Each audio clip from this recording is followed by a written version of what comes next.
Welcome to In Heels with Keni Silva. And today's guest is Leigha Anthony, a CEO and co-founder of Vitamin C. She's going to be giving us an insights how to create a successful business and life. Welcome, Leigha. Thank you so much for having me. I'm so excited to be here. I'm so excited you're here because today we're going to actually learn a lesson how to be successful in business. And I love those kind of conversations because who doesn't want to be successful? How did you even come up with an idea? And besides that, I actually want to share that she created her company with her sister, which I think from one side is even more challenging because this is not somebody, you can avoid or have a disagreement because that's your sibling. Exactly. I mean, I think my sister and I, we always kind of knew we wanted to have a business together. So I graduated college and we were like, let's just do this. We didn't have a lot of skills or we didn't know what we were doing, but we knew we wanted to work together and we wanted to give it a try. And so 9 years later, and then that's what happens. You just are able to build from there. And so I think we've learned a lot together, but I wouldn't want to do it with anyone else but my sister. So how did you come up with an idea of starting a marketing company? Yeah. So actually we had a couple of businesses before we started. And even having those businesses, I don't want to say failed, but closing them down didn't stop you from doing it again. Exactly. So I think every entrepreneur, you have a couple of failed businesses behind you. And I think that's totally all succeed. Okay. Exactly. And that's what I think success is. It's not giving up. It's continue to figure out what actually works. Yes. So we started a couple of businesses, and our first business was this kind of personal assistant firm. So our idea was to get young women right out of college to work underneath the people that they idolize. I need one, by the way. That would have been such a good business because I feel like a lot of women like me would struggle to find a good personal assistant because either they're undertrained, there's nobody to train. So I feel like I have to train them. Yep. And once they become good enough, they always leave. I know. So I mean, that was the whole concept. We would kind of give girls a baseline training or guys. And why did it work out? So, well, I'll tell you that at first, I was the only personal assistant, right? Because it was me doing the job for the company that, I was trying to create.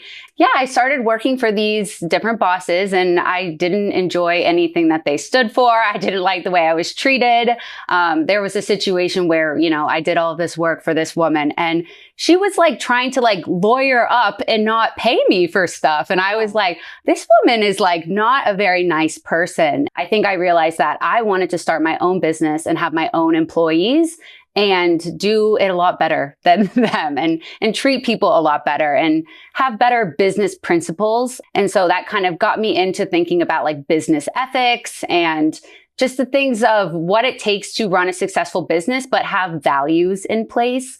And so, along the line, that is kind of how we started our marketing agency.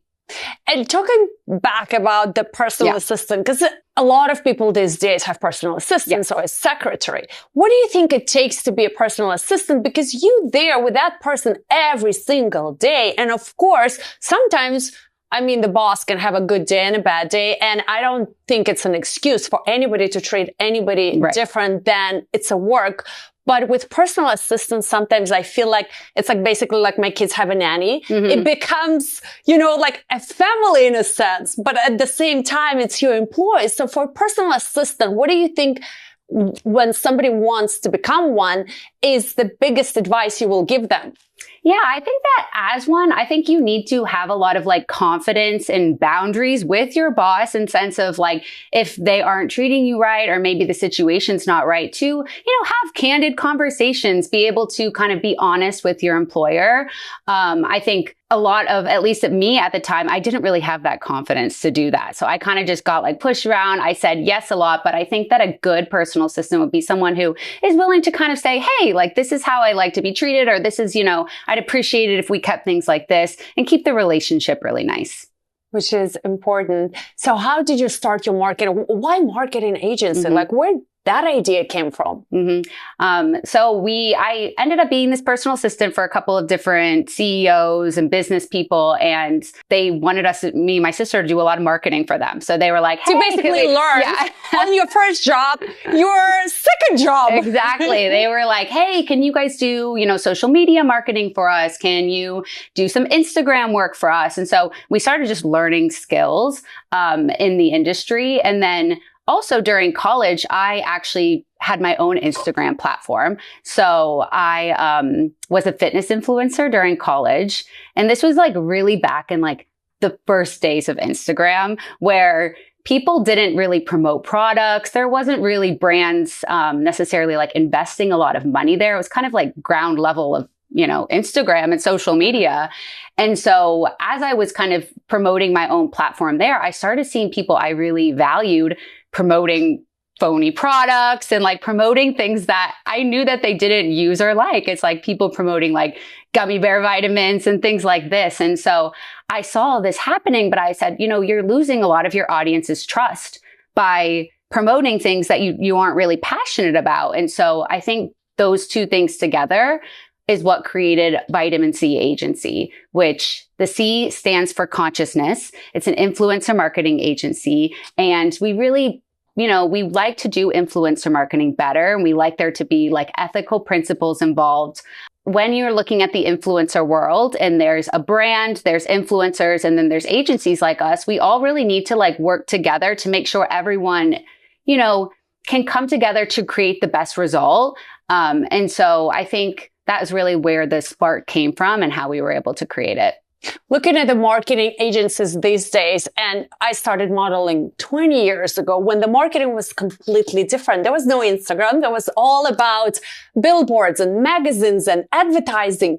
These days, everything is around social media. Mm-hmm. Everything. And it's like Instagram, TikTok. I don't think billboards are still there. They're always going to be there. But anything else, like newspapers, there's no advertisement by that. It's changed so much. And I think that what's interesting is that it's changed now. Influencers are the people like that, you used to go straight to traditional media. You'd post your billboard and then you'd get some kind of result out of this. But in this marketplace, we actually have a person that is like the middleman, the in-between. And so I think that's really interesting because that person has a life, they have a family, they, this is their job.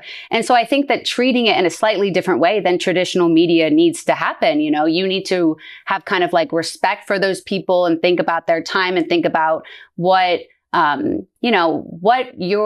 you're investing in them and you are paying them over time, like that really like is something that benefits them long term. So it's just an interesting, industry to be in.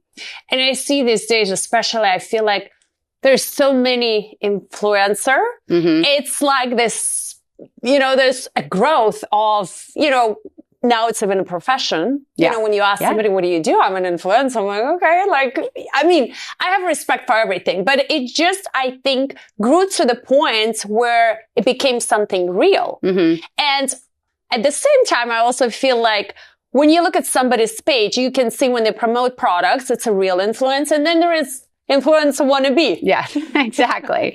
Exactly. And I think that I think of it like this because we work with so many creators at our agency and people will ask us for advice or ask us, how do I get better at this? How do I build my platform? And I tell everyone that the trust that you have with your audience is your number one leverage. If you're going to work with a brand or make money, you need to make sure that your audience is someone that you talk to, that you're authentic with, that they can look to you and know that what you're saying and what you're promoting and what you care about kind of connects with them. And I think that a lot of the wannabe influencers, to me, they kind of just want to bypass, get to the famous part, get to the, free products and the PR. Exactly. Yeah. They want this benefit on the other side. But I think that the people who stay the longest in this industry and are the most successful are people who are so plugged into their audience and they really care about them. And it's kind of this relationship with the people that you're showing up for every day.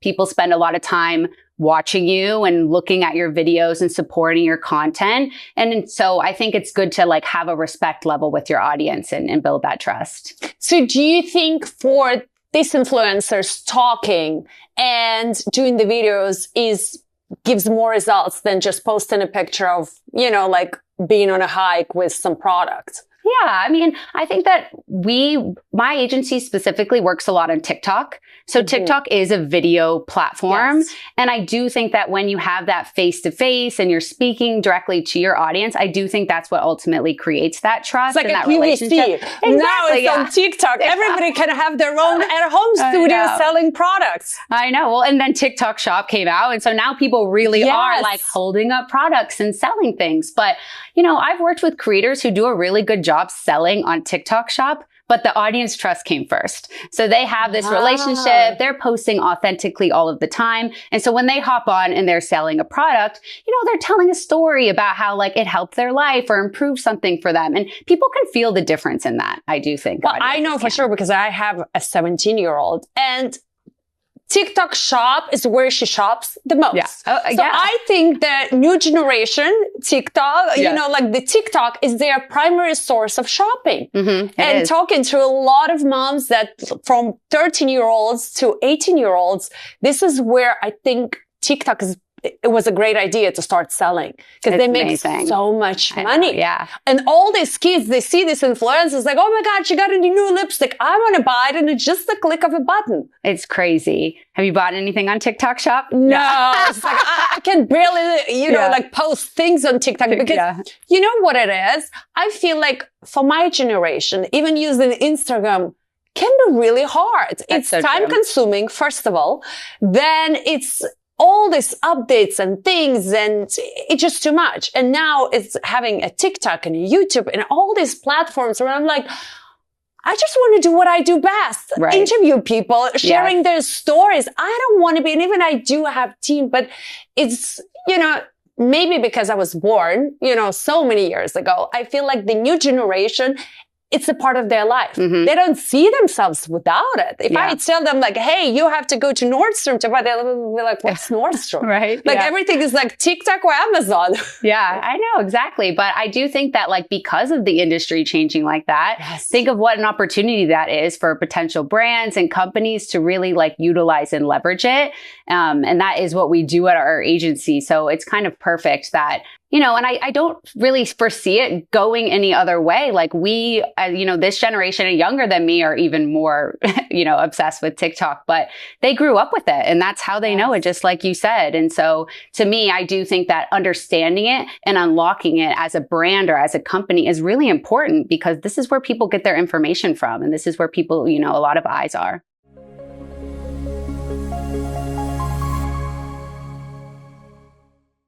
So what's the biggest difference you think between Instagram and TikTok for the marketing agency? How do you guys view these two platforms? Yeah, I would say TikTok is a lot of where I do my work. And I like it because it does show off a lot more authentic stories. I think I think a great example is, I work with a brand who we work with a lot of mom influencers. So these are women who are just normal people living in their house and life, like showing things off, talking about stories, showing up, making moms feel heard. And I love them. Like they're not famous. They're not glossy. They're just so they're living not their life. 20-year-old, gorgeous woman who like all made up and then they sell you something like, okay, well, we know this is not going to work. Yes, exactly. I like that. I like real people. I love, especially moms, because those are really hard to, lie because after having children and not having a lot of times, this is where you really need products that work. Yes, exactly. And so I think with them, like to me, TikTok is much more of that. It's much more of like real stories. And, there's a lot on TikTok that's not that, but I think because of the type of the type of people that I tend to work with on there are that authentic creator. And Instagram has this time and place. Like I still love Instagram. And I think a glossy shot or, a reel, like they have their moments and they can still work. But I do think there's something special about TikTok, just having that like so much authenticity, so much face time. It feels a lot quicker and less edited. Oh, so if somebody wants to start and become an influencer, what do? Let's say they just start a TikTok account, how many times they should post? How do they gain that audience that believes them and trusts them? First, obviously, the brands are not going to send them anything, right? I would imagine. So they just have to try different products and I mean, review them. Yeah. I think that it's a question that is not as simple as just how much to post or when, how to do technical things. I tell people this, that if you're interested in becoming a creator, like you have to really go for it and give it your all. You need to love the craft of actually creating content. I think for me and a lot of other people I'm not going to say failed influencers, but there was a time in my life I was posting a lot more and I decided that I didn't love it. I like doing business and I like, other like areas of my life, but I didn't love creating content and getting engaging all of the time. But to other people, they're obsessed with that. They're like, this is amazing. I love talking to people on the app. I love showing up every day. And I feel like there's a real passion behind it. If you were in it to just be an influencer and like, be cool, I feel like you'll burn out really quickly because the amount of time and effort you have to put in to really grow a following, I think you need to feel passionate about it. But it is an everyday Every job. single day. Yeah. This is not like... There's no days off, like you are really, and I think that you have to be clever too. Like you have to learn things of how to engage with your audience and how to create content. And some people like naturally just have that, but a lot of people don't. And so I always say like, if you want to just put in that time and go for it and spend the next 7 years without quitting, going for being an influencer and you're going to love it, then I think that, I'm like, go for it because that will work. But if you're kind of like, maybe I don't want to do it, maybe I do, you're not showing up every day. Like, I don't think, those are like the types of successful influencers. And the women that work for you, especially the moms, which is like, okay, like how many times a day do they spend doing this? I mean, that's a great question. I don't know because some of them are posting like 7 to 10 times a day. Oh, wow. Yeah. 7 to 10 videos a day. When you sign a contract with them for a product, do you have like how many posts they have to create or how much engagement? Like, how does it even work? Or they get a percentage of the product? I think that what my company does very differently than other marketing agencies is that we do long-term contracts with a lot of these types of like mom influencers. And so they will have maybe a couple of posts a month, but for 9 months. And so, I mean, some of these contracts have gone up into like the 6 figures. Wow. And moms have been able to quit their jobs and stay at home with their kids and create content all day. And to me, I just think that's the coolest thing, that our business is actually supporting someone else's career and their dreams of doing what they love. But they spend a lot of time doing it. It does become their full-time job. They'll usually leave their work to do, influencer full-time. Well, but it also gives so much, time to, because you can do it at any time. Nobody knows if you did it at 9 a.m. or 3 p.m. So it gives you leverage to spend more time with your children or go around their schedule, especially when they literally have to drop them off at school, pick them up, take them to things. So you can do while you're waiting for them to be at the basketball practice. You're like, I'm going to make a TikTok. Exactly. So much freedom. So much freedom. And it's important because I feel like, especially right now, this is a time where a lot of moms want to make their own money. Yes, exactly. And still have to be a full-time mom. I always wanted that. I always wanted to be with my children and make my own money. And being an influencer gives them a lot of freedom in that. And also confidence that they're also providing for their family. Yeah, it's amazing. And I feel very proud of when we sign these big contracts with the moms. So mainly you have women. Yeah. I would imagine. Mainly women. I mean, we work with some dads and we work with some dad content creators, which is fun. But yeah, a lot of women. It's just the kind of products that we're selling. We're selling baby products. We're selling. Wait, so for baby products, do they have to show their baby or not? That's controversial sometimes because some people, don't agree with showing babies online. But I think it's total personal preference. We never require it from anyone. If someone wants to protect their baby's identity, then, we still will contract them. They can still post content. But some people, like to share their family and have their kids in their content. So we leave it up to the creator. But I do think it can be, that is a sensitive topic these days. And then having this woman, how many followers they have to start working with you? Do you have any parameters, or it just depends based on how many followers that's going to be their salary? So we can work with creators that have 15,000 followers. If we feel like they have that spark and they have that engagement with their audience, we will hire creators that have, micro creators. So they don't have to have a big following. We just need to see that kind of talking to the face-to-face, camera with their audience and engaging with their audience all the time. We look for certain parameters like that. We'll look at, how many views they're getting on their videos, but never follower count, which is really interesting because I think a lot of people kind of put a lot of stock in having a lot of followers. Yes. But it's because it's TikTok. TikTok is completely different. That's you can have millions of views and have not that many followers. Yes, exactly. Because the system is different. Exactly. The virality and like the algorithm of TikTok is really special. I mean, that's why it's also like one of my favorite platforms just in general, because people can blow up overnight and that does happen. But yeah, there's, to be a creator, you don't have to have a certain amount of followers. I would just say focus on your engagement with your audience, focus on connecting with them, because that's what we look at as an agency to hire people. So you go through TikTok and you see amazing moms, or, sometimes I guess on the page, you just see random people. Yeah. So our agency does a lot of our own sourcing. We will take some in, like if someone reaches out or is interested, we'll consider them. But I have a team of people that they spend a lot of time on TikTok digging for people. What a cool job. Yeah. What do you do? I spend most of my time on TikTok. Like I think that's a teenage dream. Yeah. The job, like, hey, now I get upset with my children when they're on TikTok, but now they're going to get paid to be on TikTok. That's amazing. I know. Everyone's like super excited about it because they're like, oh, I can just sit on TikTok all day. But as soon as we actually give them what they have to do, they're getting paid for it and they see how long it takes. Everyone is kind of like, oh, this is a very laborious job, actually. So it does take a lot of time and effort, but I think to understand TikTok, you need to understand all of the creators on the platform. You need to understand the niche that you're in, but you need to see the micro creators, see the big macro creators, and you have to see, you have to look at all of that. So yes, a lot of time is spent on sourcing TikTok creators at the company. So when the brands come to you, do they have a say who you're going to hire to represent their product, or they rely on you and they trust you who you're going to pick?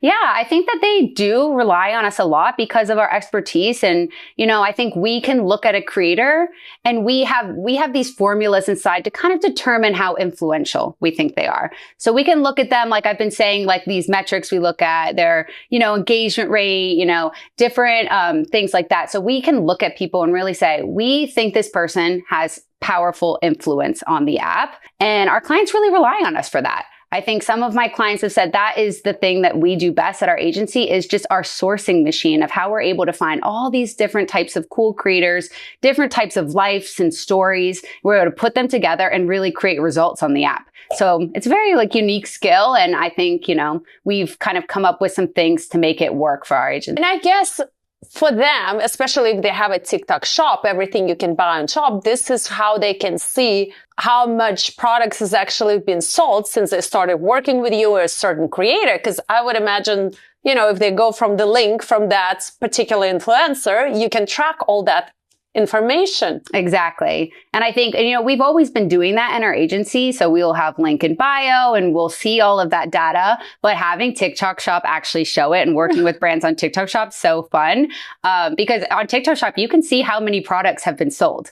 So it'll say 18,000 products have been sold. And you can look at that and be like, wow, all of the creators working hard on this and promoting this is working. And it's a very cool, I think TikTok Shop has been very innovative and a very cool part of influencer marketing. Talking about influencer market, and I definitely realized I don't want to be one of them. First of all, I hate creating content, not because of anything, because I love talking to people, not to the camera and seeing myself and saying something. I cannot do that. And it's so time consuming. So definitely not for me. But there's so many amazing moms who, absolutely love it because it gives them the freedom to make money and still care for the children.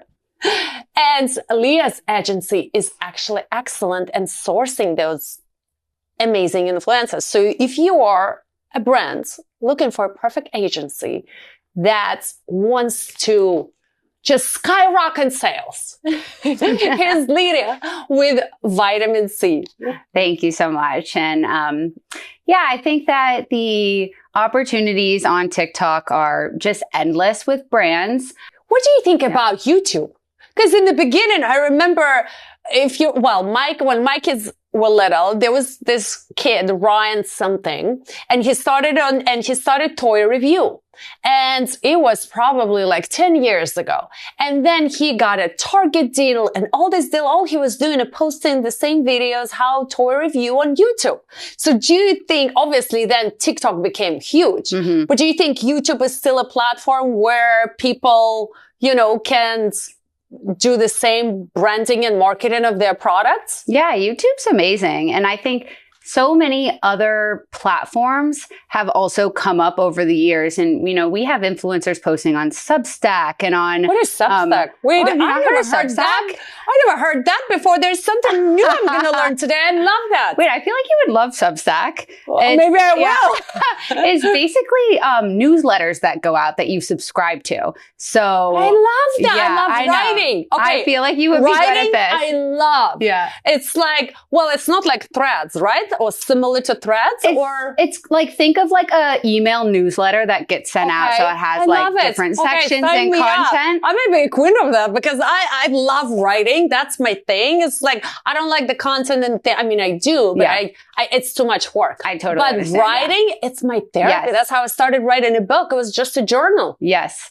So basically, you create a newsletter and people can pay to subscribe. And you can and we actually do brand deals tucked into people's Substacks. Oh my God, maybe I'll get a brand deal. Yeah, hey, that's going to be watch me next. A million different platforms. And I do love TikTok, but I don't think influencer marketing is specific to that. I think you can do it anywhere. I think it totally just depends on your niche and your audience and where the people are talking about, what your product is about. But do you still have brands that come in and they say you know what? I want to go all the way out. I want to put my, product in the magazines and in billboards on TV. Does that still happen? Or for the cost, they don't really care about that anymore? Yeah. I think a lot of brands do traditional media still. Yes. I see great billboards around LA. LA is a very billboard town. So I'll see a brand that has a good billboard and then I'll say, oh, let's reach out to that brand and work with them because that was a very good billboard. So I think different mediums serve different parts of a marketing funnel. So I think obviously seeing a billboard is just what you call getting views or getting brand awarness. There's no brand awareness purchase from that. But I think what we are able to do, and especially on a platform like TikTok, is we're able to get to the bottom of that, of the actual purchase, right? Yes. So someone sees the billboard. Then they see maybe an influencer with just a post and, nothing happens. They just saw the brand again.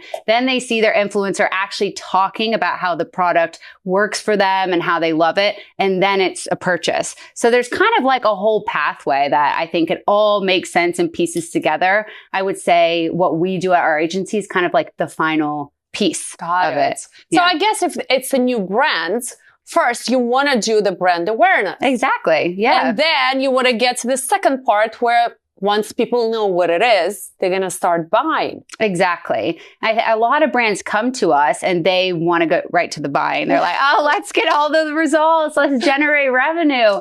And if it's a brand new brand that, doesn't have any of that traction, we will recommend, let's get the product, let's do some PR. Let's get some, influencers to try it out and just post about it naturally. And I think that makes a lot more sense because, someone might not see a brand for the first time and instantly want to purchase. It's more of understanding about the brand, seeing it in a lot of different places on a lot of different influencers. And then that purchase can finally happen. So how long does it take for a brand new brand that nobody ever, seen to become that people recognize the name? How long does it take? Yeah, that's a really good question. I think it's funny because I see some brands that I feel pop up overnight and But okay, you think they pop up overnight because suddenly everybody's using it. Right, exactly. But if you track from the beginning where it was like the first, like they sent out all these influencers and maybe once in a while they were like,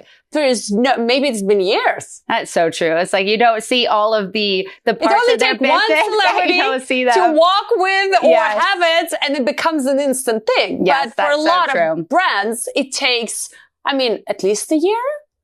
2 years? Depends on how much money they're willing to spend on the marketing. I think that some brands do kind of, maybe it only takes a year or two. And then some brands have been working at it for a really long time and are looking for that traction. So I think it's less about, though, the age of the brand. And it's just more about getting, if you get the right exposure with the right people, which in my opinion, influencers are the best people to do that with in the day and age that we're in. I think that any brand can, regardless of age, do a really, kind of blow up overnight or kind of get big. But I think with influencer marketing, like it compounds. I think a lot of clients will come to us and want quick results, one-off time. And, we build programs. And like I mentioned, we work with influencers over really long periods of time. And all of that compounds and really gets the brand to like see it in their numbers. So it's just a different kind of approach to like quick, splashy things. I think building and growing any business is not, it's never going to happen overnight. And you've been doing it for 9 years. Yes, so definitely you have an experience in that. And I wanted to ask you something personal. What it is to work with your sister? Yeah. And I work with both of my sisters. Actually, I have 2 sisters and we all work at the agency. And it's one of the best things about my agency, but it's also the most challenging part about my agency. I think that people always say, don't work with your family because, if things go south or money gets involved and that's your family and things can get sticky. But I kind of feel the opposite about it. I feel like these are my sisters who I grew up with. I love them so much. And that even if we argue or we disagree, like I would never choose or do anything to hurt them or to cut them out or do anything like that. Like I think that we have such a tight bond and we have so much trust as sisters that it just works well for business. If you have a business partner, you want to be able to really trust them. How do you separate your business from family? Let's say you get together for lunch or for dinner. Do you guys talk about business? Yeah. Especially if me and my little sister have a couple cocktails together, we just start talking about business. So it's hard. It's not perfect. I think we will go on like family trips and vacation and take time off of work and together, then we're not talking about business. But, when you run a business with your sister and I live with my sister, the line's blurred with business and with life. And we kind of like it that way. How many employees do you have? So we have a team of 10. Oh, okay. Yeah. So besides you 3, there is 7 other people. Yeah. But you are in charge. Yes. Basically. Yes. And how is that relationship? Do you think it affects your other employees that you are actually sisters and you have a little bit closer relationship with each other versus other employees or not? Like at work, you're completely professional with each other. There's no sister mentality involved. There's definitely some sister mentality involved.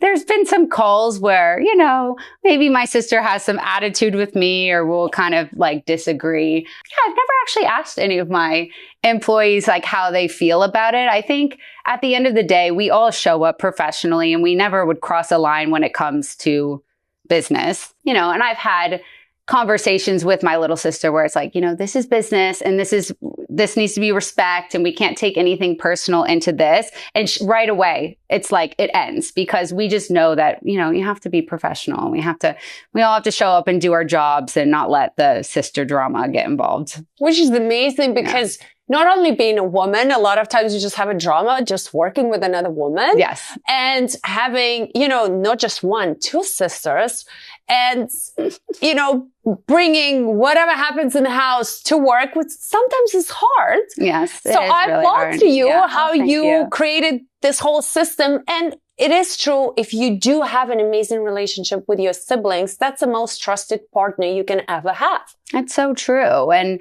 in my day and age, I've actually had other business partners. The first 2 businesses I started, I had other people involved. And ultimately, the businesses also didn't work out because those relationships crumbled. And, I don't think I had those trust with those people. I don't think that they had my best interests at heart. And my sister, who, I own the business with, we just have never, we just honor each other and we have so much trust. And I really appreciate that. So what is next for Vitamin C? Did you ever think about expanding or creating something else? Oh, that's so exciting because I think that I have worked in the business for a long time where I've worn every hat. Are you planning to retire? That's why you're training your little sister to become you? Literally. I wish. No, I've worked in a lot of different roles in the business. I've been, working with the clients, working with the team. And I think that what's next for me in the business is really to kind of go to that next level where we have a vision for the company and my sister and I are out doing things like this and talking about it to people and really like promoting the business and growing it. I think definitely scale. So this year we've made a lot of like team hires and we've, acquired a lot of new customers. So it's exciting, but every step of the road is just like very scary and it's always something new growing. That's exactly what I wanted to ask next. Yeah. Like, do you ever feel, especially because it's your family, that if something goes, it's not just you, one person is going to suffer, the whole family will basically suffer. Yeah. And how do you guys make those decisions? Is it a group decision always? Or somebody has the ultimate right to say, you know what, I want to hire 2 more people? I don't have a fear that the business will ultimately, well, right now it's been fail. 9 years in business. So obviously it's been successful. Yeah. And so, but I do feel like there is a bit of a pressure, especially with my like larger family. I think me and my sisters have kind of become the most successful. We're taking our families on trips and we're able to do fun things with them. And so I think sometimes I feel that pressure of like, if I stopped doing this, what would happen to everyone? But have you ever thought, what if you want to do something else completely different from this? What will happen to your company?